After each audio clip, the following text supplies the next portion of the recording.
안녕하십니까. 어깨 아프면 견우아입니다. 오늘은 견우가 상완 이두근염에 걸려서 한참을 고생하셨던 전직 헬스 트레이너지만 다친 이유로 이제 기존의 직업을 포기하시고 회계사 공부에 새롭게 도전하시는 남자분을 소개해 보려고 합니다. 먼저 치료기 살펴보겠습니다.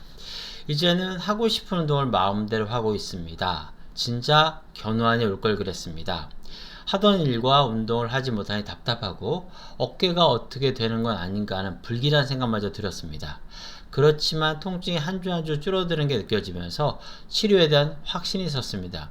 이분은 아무래도 헬스 트레이너다 보니까 근육에 대해서 일반인보다 많이 아시겠죠. 그래서 상완 이두근염으로 해서 다쳐서 고생하신 경우를 종종 보셨던 거예요. 그리고 이게 만성화되면서 굉장히 고질병으로 진행되는 걸 보셨기 때문에 누구보다 상심이 크셨습니다. 은평구 녹번동에 사시는 20대 후반의 남자분으로요. 전직 헬스 트레이너를 하다가 어깨를 다치고 나서는 이제 회계사 준비한 수험생입니다. 작년 8월에 헬스장에서 바벨 컬을 하고 나서 오른팔이 아프기 시작했습니다. 한두 번 하던 것도 아닌데 이상해서 정형외과에 갔고 엑스레이와 초음파 검사상 상완 이두근 건염 진단을 받았습니다. 주사와 충격파 치료했지만 잠깐 호전되나 싶더니 여전히 어깨를 돌리면 소리가 나고 이물감이 있어 불편합니다. 오른 어깨 날개축지도 항상 뻐근하고 불편합니다. 동료 트레이너가 견우안에서 치료한 경험이 있다고 해서 오게 됐는데 잘 회복할 수 있을까요? 이 환자분 같은 경우는 오른팔에 상완 이두근 건염도 있었지만 좀 이따 소개시켜 드리겠지만 오른 어깨 오른 날개 축지에도 근막 통증까지 같이 있으셨던 환자분입니다. 그렇지만 환자분께서 근육에 대한 이해도 남다르셨고 치료에 대한 열정도 좋으셔서 좋은 결과 있었던 분입니다. 상완 이두근염의 원인 알아보겠습니다. 첫 번째, 반복적인 행동. 막 쓰게 되면 반복적인 행동 아시죠? 그렇게 되면 무리가 올 수밖에 없겠죠. 잘못된 자세, 대표적인 게 뭐죠? 스마트폰 자세예요. 내려보게 되면 처음엔 목이 나빠지지만 그 다음에 어깨와 허리에 부담을 주게 되거든요.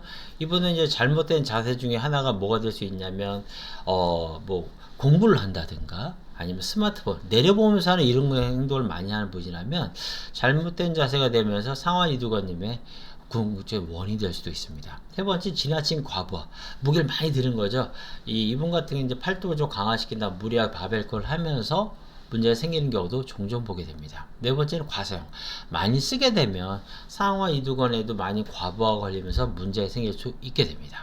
환자분의 발생원인 살펴보겠습니다. 두꺼운 팔뚝을 만들기 위한 무리한 운동, 막 무리하게 올리면서 과하게 운동을 하면서 상완 이두근에 무리가 발생해서 과부하 걸리면서 생긴 것으로 보였습니다.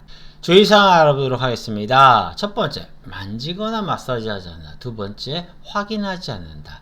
자, 상완 이두근 건염 또는 어깨 충돌 증후군, 회전계 파열 이런 어깨 쪽 환자들의 공통적인 특징 중에 하나는 뭐냐면요. 특히 오래 가면서 잘 낫지 않는 분의 특징은 뭐냐면 자꾸 그분을 자극한다든가 이런 걸 하면서 그쪽 어깨 부위를 자극하는 분들이 있어요. 아픈 상태에서 그곳을 자꾸만 만지게 되면 그곳에 또 다른 충격과 과부하와 미세 손상이 생기면서 문제가 더 커질 수 있어요. 즉 2차적인 손상으로 발전할 수 있다는 거죠. 아픈 어깨는 가급적 그대로 두고 만지지 않는 게 좋습니다. 손이 가거나 뭔가 하고 싶으면 거기에 아이스백을 10분에서 20분에 하루에 두세 번, 세네 번 하는 걸 추천합니다. 환자의 적용한 치료 방법 살펴보겠습니다. 불필요한 자극이나 확인을 피하고 건과 근육의 긴장도를 조절하며 목덜미, 능형근, 상완 이두근을 풀어주고 염증을 잡아주면서 통증을 제어하며 연조직의 회복능을 극대화시키고 운동 범위를 회복시켜주며 손상된 건을 강화하면 괴로움과 고통에서 벗어날 수 있습니다. 전후 방송에서 누누이 강조하는데요. 증상별 주의사항이 제일 중요합니다. 그것은 여러분의 치료 기간과 예후를 앞당겨줄 수 있고요. 좋은 결과 가져줄 수 있습니다. 일단 상완 이두근염, 제가 좀 전에 주의사항 때도 말씀드렸지만 이 환자분도 왜 이렇게 오래 가나 봤더니 자꾸 그걸 확인하고 막 풀려고 하시는 게 있어요. 아무래도 이제 트레이너 하시다 보니까 많이 보셨겠죠. 그런데 아까도 말씀드렸지만 어디 부위에 통증이 있어. 통증이 있다는 염증이 있다는 거거든요. 그럴 때 제일 좋은 건 릴렉스예요. 뭔가 하고 싶다면 아이스백을 10분에서 20분, 두세 번, 세네 번은 좋지만 자꾸 주무른다든가 안 되는 동작, 아픈 동작을 확인한다든가 자꾸 불필요한 스트레칭을 들어가면 문제가 나쁠 수 있어요. 그런데 그런 게 그러면 좋은지 나쁜지 우리가 어떻게 아냐? 그런 걸 하루 이틀 2, 3일 해볼 수 있어요. 근데 정말 좋아졌어. 그럼 하셔도 돼요. 그렇게 금방금방 좋아진 문제는 일주일 안에 해결이 돼요. 보통은.